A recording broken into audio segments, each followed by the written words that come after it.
नाजरीन को मेरा सलाम पहुंचे। मैं हूं वाहिद नसीम और आप देख रहे हैं फोर्थ व्यू। फोर्थ व्यू यानी चौथा नजरिया। आपको मैं पहले भी बता चुका हूं कि दुनिया के 3 मुख्तलिफ नजरियात होते हैं। इसमें से मेरा चौथा नजरिया इसलिए जरूरी है कि भाई मैं ना इधर हूं ना उधर हूं। मैं दुनिया में जो मुझे एक्टिविटी, जो हलचल नजर आती है, उस हलचल को उसकी विश्लेषण करने के बाद, उसका एनालाइजेशन करने के बाद जो एक मामला मुझे नजर आता है, मैं आप तक पहुंचाने की कोशिश करता हूं। इसी को मैं चौथा नजरिया कहता हूं, क्योंकि मैं किसी भी तरफ नहीं हूं। सिर्फ एक जो कुछ होने जा रहा है उसकी वजह यह भी होती है कि देखिए, जैसे कोई भी किसी भी देश का मीडिया होता है, वो कहीं ना कहीं खबर उसको मिलती है तो उसको अपने तरीके से मॉडिफाई करके, एक मैनिपुलेट करके किसी तरीके से लोगों के नजरियात को बदलने की कोशिश की जाती है। इसी वजह से बड़ी बड़ी रकम मीडिया के ऊपर खर्च की जाती है। तो खैर, मुझ पे न किसी रकम की जरूरत है, ना ही किसी दबाव की जरूरत है। तो मैं अपनी तरफ से जो मुझे लगता है कि ये होने जा रहा है वो आप तक पहुंचाने की कोशिश करता हूं। देखिए, आज हम बात करने वाले हैं पूरी दुनिया के उस मामलात की जो दुनिया में बाय द साइड चल रहा है। यानी कि एक साइड चल रहा है, पूरी दुनिया में दिखाई दे रहा है, मीडिया दिखाई दे रहा है, हर तरफ चर्चाएं हैं, हर तरफ की बयानबाजी है। कोविड-19 को लेकर, उससे होने वाली अमवात को लेकर, उसको कैसे रोका जाए, इस पर विचार होते हैं। इसी दौरान अभी जो रिसेंटली कल जो है वो हमारे प्रधानमंत्री जी भी निर्गुट आंदोलन में जो है वो उन्होंने डिजिटली हिस्सा, वर्चुअली एक तरह से कहा जाए तो आभासी हिस्सा लिया, और उसमें उन्होंने अपने बयान भी दिए और बहुत अच्छा एक काम भी किया कि साथ साथ में पाकिस्तान को भी आईना दिखाते चले कि भाई वो जो है आतंकवाद एक फैलाने का काम करें। इशारतन जो है वो सारी बातें जो है कह दी गई है। चूंकि इसकी वजह एक ये भी है कि पाकिस्तान जिस तरह की जुर्रात कर रहा है, वो बिल्तिस्तान को लेकर वहां पर जो एक्टिविटी शुरू की है उस पर भारत का सख्त ऐतराज है। वो ऐतराज जो है दर्ज करा दिया गया है।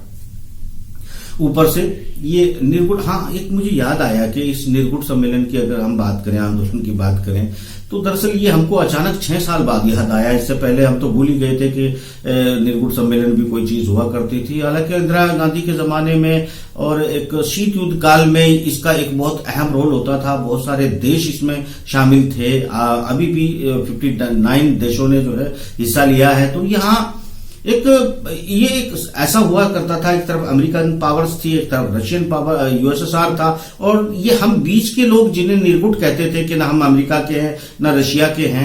अलबत्ता हम अब निर्गुट में, चूंकि पिछले 6 सालों में हम लगातार अमेरिका के साथ खड़े हुए दिखाई दिए। हालांकि रूस के साथ भी हमने अपने कमिटमेंट को नहीं तोड़ा, साथ में चीन के साथ भी कुछ ना कुछ करने की कोशिश करते रहे हैं। अलबत्ता 2 कदम हम थोड़ा ज्यादा आगे बढ़े, जो कि हो सकता होगा हमारी क़यादत को लगता होगा, हिंदुस्तान की क़यादत को लगता होगा कि अमेरिका के साथ जाने में बड़े फायदे हो सकते हैं। तो कुछ ऐसी संधियां की हैं जिसमें हमें निर्गुट कहना जो है वो आसान अब नहीं रहेगा, क्योंकि हम स्ट्रैटेजिक पार्टनर साउथ चाइना सी में उस हिस्से के हैं जिसमें स्ट्रैटेजिक पार्टनर रूस और चाइना है। तो मतलब किसी एक पक्ष की तरफ हमारा ज्यादा झुकाव होने के बाद निर्गुट जो है वो अचानक हमारा याद आना तो मुझे भी जरा चौंकाता है कि बहरहाल मसला क्या है, इसे समझने की कोशिश करूं। हालांकि किसी ऐसी, ये कोविड-19 को लेके सभी निर्गुट देशों का जो है अपना एक मीटिंग थी जिसमें अपनी अपनी बात सबने रखी। कोई इस तरह की जियो पॉलिटिक्स का मामला नहीं उठा। हालांकि जियो पॉलिटिक्स में भी एक निर्गुट सम्मेलन का अहम रोल था। यहां एक बात जो है मुझे लगा कि शायद हमारी नीतियों में कोई बदलाव है, या फिर किसी तरह की कोई नई रणनीति बनाई गई है जो अभी तक चल रही थी, उसमें से कुछ नया बदलाव आया होगा, जो कि निर्गुट जो देश है वो हमको याद आने लगे। पर निर्गुट देश याद तो आने लगे हैं हमको। इसमें मैं ये देख रहा हूं कि अजरबैजान में ये 2022 में होने वाला है समिट। अजरबैजान वो देश है जो तुर्की के साथ बिल्कुल उसका हिस्सा सा ही समझा जाता है एक तरह से। हालांकि ईरान के साथ भी बहुत बेहतर ताल्लुकात वो अजरबैजान के हैं। यहां बहुत सी मुश्किलें सामने आती हैं कि एक तरफ अभी कुछ दिन पहले हमारा तुर्की के साथ एक बयान को लेके माइनॉरिटी पर उसने कुछ बयान दिया, उस पर को लेकर काफी तनातनी हो गई थी। ईरान के साथ भी कुछ इस तरह के ही मामले हाँ ना में हम डोल रहे हैं। अब शायद जो है वो इस तरीके से मैं नहीं देख रहा हूं कि हमारी तरफ से, मैं इसको थोड़ा सा उल्टा कह लेता हूं कि भारत को शायद इस निर्गुण देशों की कोई जरूरत नहीं रही है।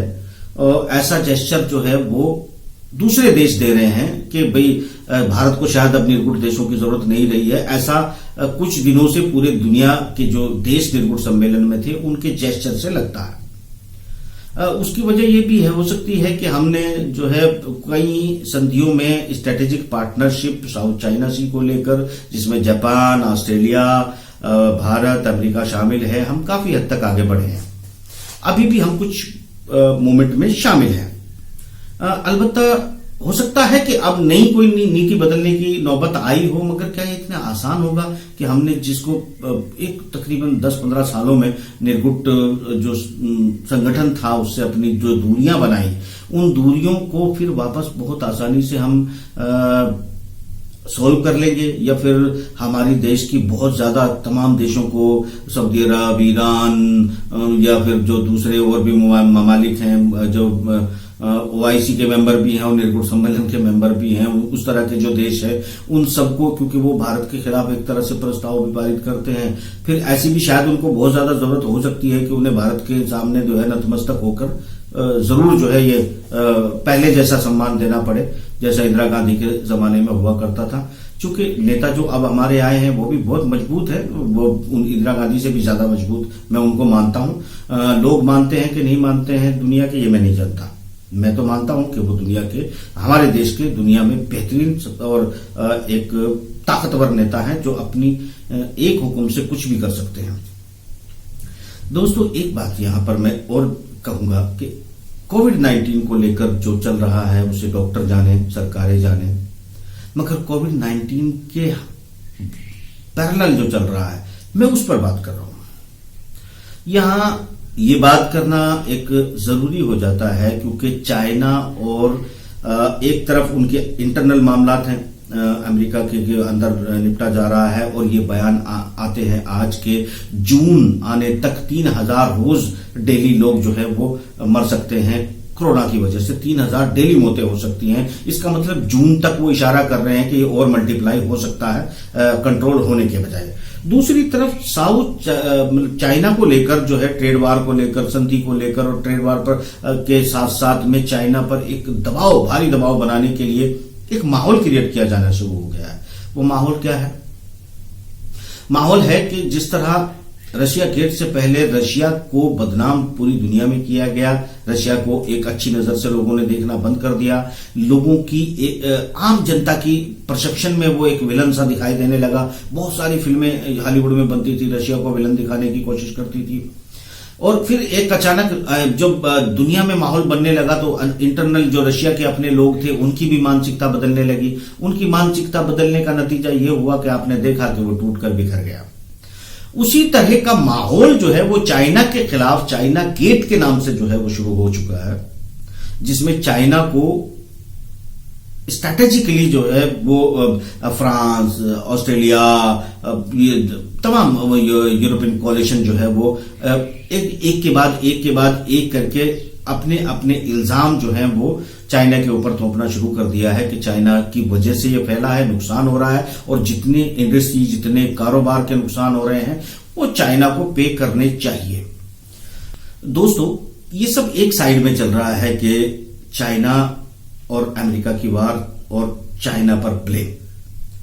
इसके अलावा जो एक और साइड है, उस साइड में ये है कि आने वाले दिनों में जो तनाव आप देख रहे हैं, समंदर में जो हलचल है, भारी बेड़ों की घुसपैठ हो रही है, चाइना को भी घेरा जा रहा है, इधर यूके के समंदर में भी आपसी रिहर्सल शुरू है, यूरोपियन यूनियन के भी मामलात में मैंने बताया था आपको कि किस तरह की जो है अपने फौजी जो है वो सैनिक अमले डिप्लॉय किए जा रहे हैं। यानी रशिया और चाइना पर दिखावे के लिए या लड़ने के लिए एक भारी मिलिट्री प्रेशर जो है वो बनाया जा रहा है। ये प्रेशर बनाने के बावजूद मेरा ये मानना है, जो चौथा नजरिया है वो क्या है, ये तो खबरें हैं, इन खबरों के अलावा मेरा चौथा नजरिया क्या है वो ये है कि देखिए, मैं समझता हूं कि ये पूरा प्रेशर बनाया जाएगा छोटी मोटी ताइवान या फिर जो है जो हांगकांग में चाइना की हलचल होगी उसको लेकर कहीं ना कहीं कोई झड़प जो है वो हो सकती है, वो हमारे आसपास भी कहीं झड़प हो सकती है। उन झड़पों को लेकर एक और भारी प्रेशर बिल्ड किया जाएगा और फिर ये दिखाया जाएगा कि चाइना के पास बड़े हथियार हैं, वो बहुत ताकतवर देश है।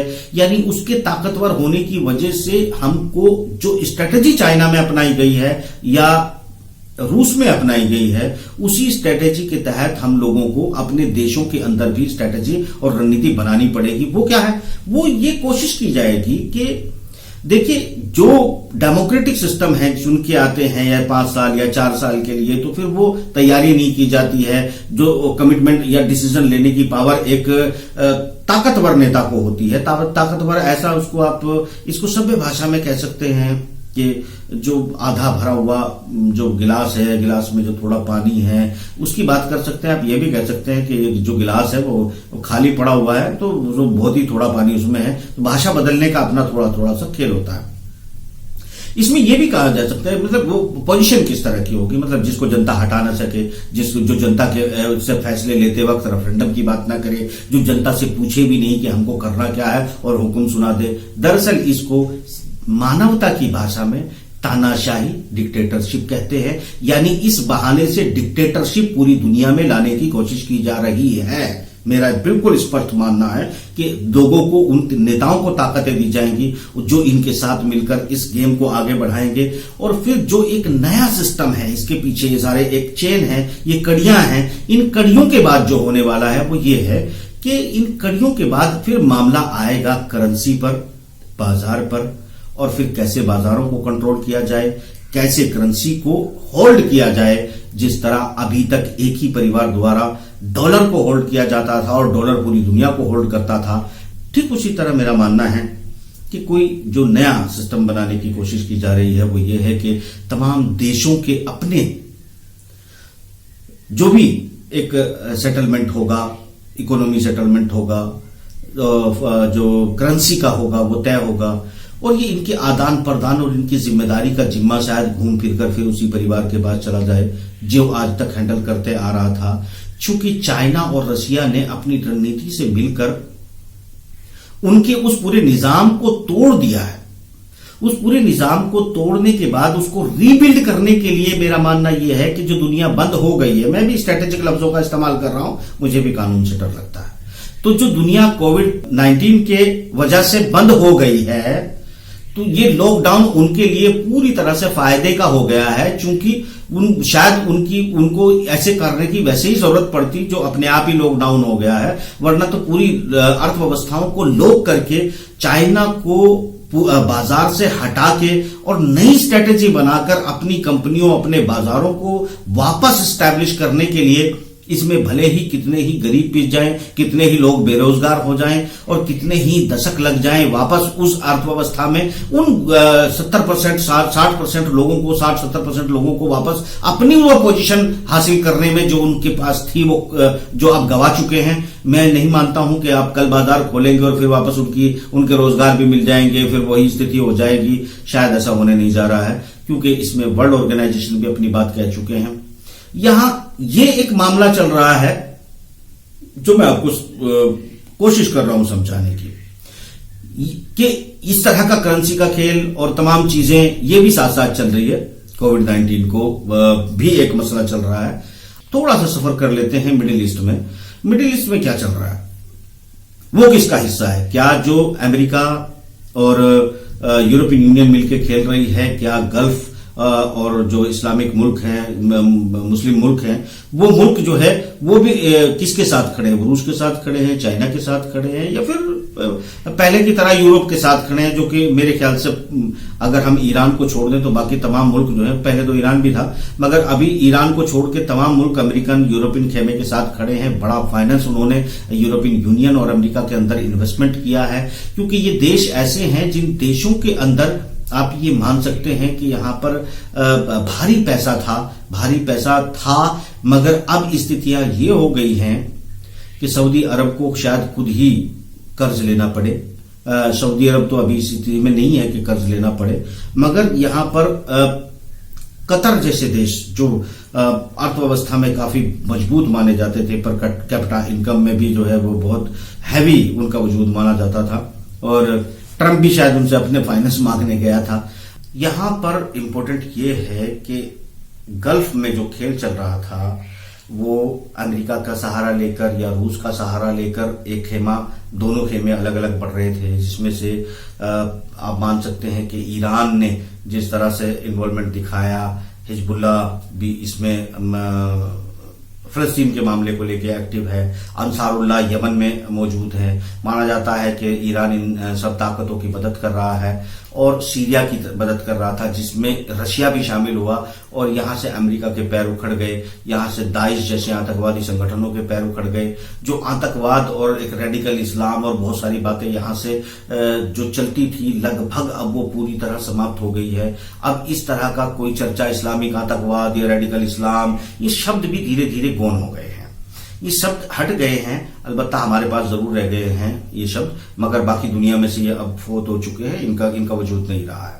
अब लड़ाइयों में खेमे देखे जा रहे हैं, कौन किसकी तरफ से लड़ रहा है, वो सब इस्लाम के नाम पर जो चलता था वो खत्म हो चुका है। अब आने वाले एक साल 2 साल में तो बिल्कुल ही खत्म हो जाएगा। अगर इस तरह की कोई बात करेगा तो उस पर शायद लोग अब आगे हंसे। कोई और शायद इस लिस्ट में शामिल हो भी सकता है नया, क्योंकि दुनिया की कॉन्स्पिरेंसी अलग अलग तरीके से चलती रहती है। यहां ये बात मैं इसलिए कह रहा हूं कि यहां एक मौका आया है कि एक संतुलन बनाने की कोशिश की है आगे बढ़ने वाली ताकत, जिसे रजब तैयब अर्दगान कहते हैं। रजब तैयब अर्दगान ने अपने देश के अंदर जगह जगह लिखा है विजन 2023। आप अगर तुर्की की साइटों पर जाएंगे, तुर्की के फोटो सर्च करोगे, तो तुर्की के रजब तैयब अर्दगान की जब आप स्पीच सुनोगे तो उनके पीछे एक बोर्ड लिखा होगा, उसमें लिखा होगा विजन 2023। विजन 2023 का मतलब यह है कि 2023 में 2023 में लॉज़ान ट्रीटी के खत्म होने के बाद तुर्की पर जो पाबंदियां 100 साल की हैं वो हट जाएंगी, और तुर्की एक आजाद पहले की तरह ऑटोमन एम्पायर या उससे पहले की जो उनके अपने एक रूल थे, यानी किसी संधि में बंधा नहीं रहेगा, और एक एक्ट करना शुरू कर देगा कि वो किस तरह जो है अपने आप को जिए या आगे बढ़े, वो एक तरह से आजाद ख्याल होगा। उसके लिए कुछ उन्होंने विजन बनाए हैं। उस विजन में दुनिया भर के मुस्लिम देशों के जो लोग हैं, राजाओं की मैं बात नहीं कर रहा हूं, जो दुनिया भर के मुस्लिम देश हैं वो उसमें शामिल उसकी तरफ काफी आशा भरी निगाहों से देख रहे हैं। शायद पहले वाला अपना जो एक एरा था, उस एरे को फिर उनकी उम्मीदें हैं कि शायद वो वापस आ जाए। तो उस तरह उस नजरिए से रजब तैयब अर्दगान ने पूरी दुनिया में काफी पब्लिसिटी हासिल की है, और पब्लिसिटी हासिल करने के बाद एक संपेथी भी लोगों की जो है रजब तैयब अर्दगान के पास काफी तेजी से बढ़ी है। मगर फाइनेंशियली दुनिया में ये इसी के नहीं बल्कि तमाम वार को लेकर, सीरिया की पोजीशन को लेकर और अमेरिका के साथ जिस तरह से डिस्प्यूट हुआ उसको लेकर, लीरा को खत्म करने की बात को लेकर काफी दबाव में है, फाइनेंशियल दबाव में है।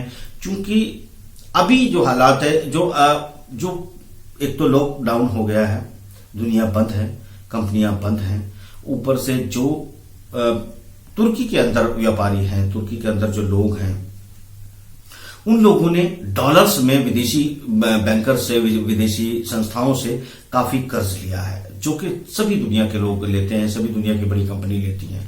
तुर्की ने भी ऐसा किया है। अब यहां तुर्की को घेरने का एक मौका पश्चिम के पास है कि वो ब्याज सहित एक मोटी रकम डॉलर में वो वसूल करे तुर्की से, जिससे उसकी जो करेंसी है लीरा, उसकी स्थिति और खराब हो, और यहां पर मजबूरी में जो समझौते पश्चिमी जगत चाहता है तुर्की से, वो उसे करने पड़े। ये एक दबाव तुर्की के ऊपर आ गया है। दूसरा एक मौका जो है वो पुतिन के पास आ गया है।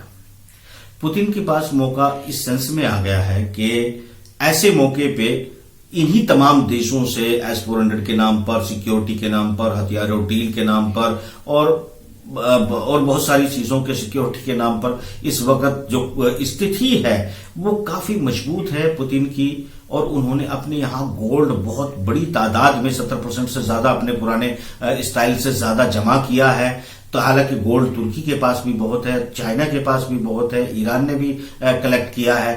तो जो अभी चाइना डॉलर डंपिंग के मूड में है, जो दुनिया भर में सीपेक के नाम से या संघाई सहयोग संगठन के नाम पर डंपिंग चल रही है, वो वही डॉलर है जो उसने कमाया वो दुनिया में इन्वेस्ट कर रहा है, चूंकि वो अपनी डिजिटल करेंसियों के ऐलान कर चुका है। और आगे आने वाले दिनों में जिस वजह से मैं समझता हूं बाय द साइड, जिस वजह से नहीं, जो मतलब लॉकडाउन हो गया है कोरोना की वजह से, तो ये मौका मिल गया है उन लोगों को जो डिजिटल करेंसी अपनी काफी दिनों से प्लान कर रहे थे, मगर उससे पहले शायद रूस ने पहले हाथ मार लिया था बिटकॉइन बना के, और ये चाइना ने अपनी करेंसी को 4 अपने बड़े शहरों में लॉन्च करके डिजिटल को एक और मोर्चा मार लिया है। तो पश्चिमी जगत जिस प्लान को लेकर यहां तक आया था, मुझे वो घुटनों के बल गिरते हुए नजर आ रहा है। उनकी कॉन्स्पिरेंसी मैंने समझाने की कोशिश की है कि वो सोच क्या रहे हैं, प्लान क्या कर रहे हैं, हो क्या रहा है, वो अलग बात है, क्योंकि ये तो हमने उनकी पक्ष की बात की है अभी तक। अब हम इस पक्ष की बात कर रहे हैं कि चाइना और रूस कर कह सकते हैं। तो ऐसे में अगर पुतिन चाहेगा तो रजब तैयब अर्दोगान की मदद करके, जो अभी संतुलन बनाने की कोशिश कर रहा था रजब तैयब अर्दोगान, कि आप पश्चिमी अमेरिका के साथ भी बने रहें, यूरोप के साथ भी बने रहें और रूस से भी अपने संबंध सुधारें, तो यहां एक भारी मानसिक दबाव में, एक बार उनकी सत्ता बचाने, अपनी जान बचाने के दबाव में है। दूसरी बार अगर ये मदद कर देता है रशिया, तो रजब तैयब अर्दोगान को पुतिन के साथ समझौते और नजदीकी करने में काफी मानसिक दबाव महसूस करेगा, और शायद इसकी रशिया को सबसे ज्यादा जरूरत है। मगर ये ऐसा होगा कि नहीं होगा, हमें कुछ दिनों में देखने को मिलेगा। ये मेरा अपना नजरिया था। अब हम ये देखते हैं कि अगर चाइना क्या करेगा। देखिए, चाइना पूरी तरह समझ चुका है कि चाइना को वॉल ऑफ चाइना के भीतर समेटने की पूरी तैयारी पूरे उसके दुश्मन खेमे ने कर ली है। उससे उसे कैसे निपटना है, जबकि वो ऐसे बहुत से देशों में, जब ग्रीक की अर्थव्यवस्था चरमरा गई थी, बेलआउट तक की स्थिति आ गई थी, तो उस वक्त तक जो है आप ये मान के चलिए कि चाइना ने बचाकर उसको अपने साथ मिलाया।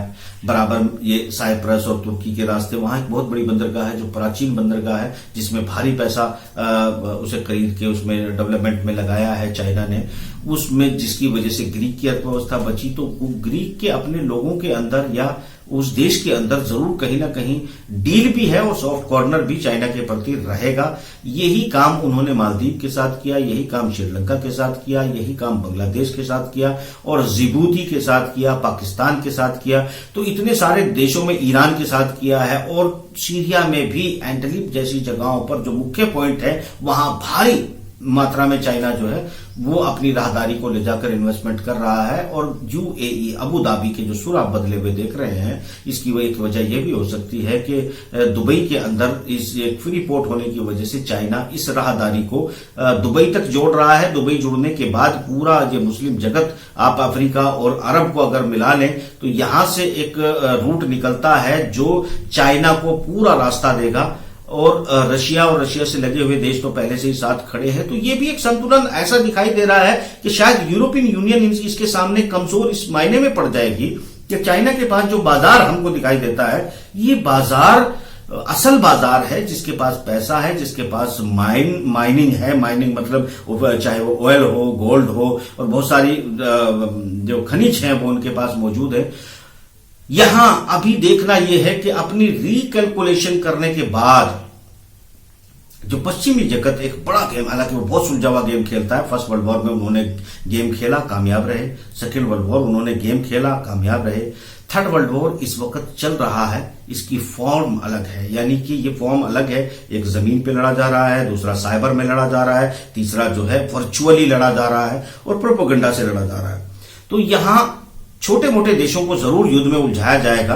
बड़ी ताकतें अभी आपस में डायरेक्ट बिल्कुल नहीं उलझेंगी, मेरा यह मानना है, मगर उलझने की नौटंकी से बाज भी नहीं आएंगी, ताकि बदनाम किए जा सके, पाबंदियां लगाई जा सके।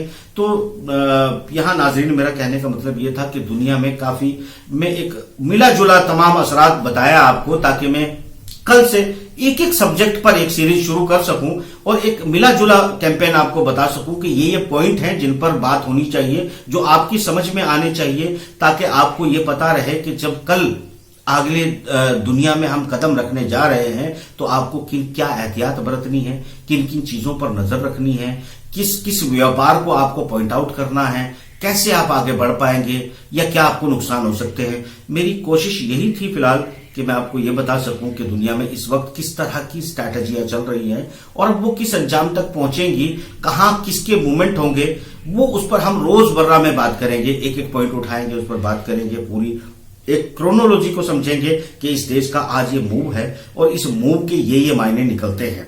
तो दोस्तों, मैं आपके साथ कोशिश करूंगा कि मैं हर रोज आपके साथ इनमें से एक सब्जेक्ट को लेके आऊं, जो भी एक कवर स्टोरी होती है, उस कवर स्टोरी की क्रोनोलॉजी को समझने के लिए हम आपस में बातचीत करेंगे।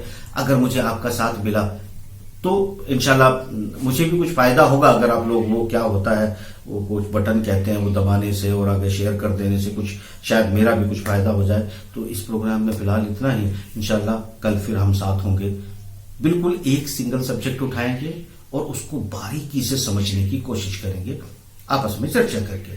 तो फिलहाल इतना ही, दीजिए इजाजत, खुदा हाफिज।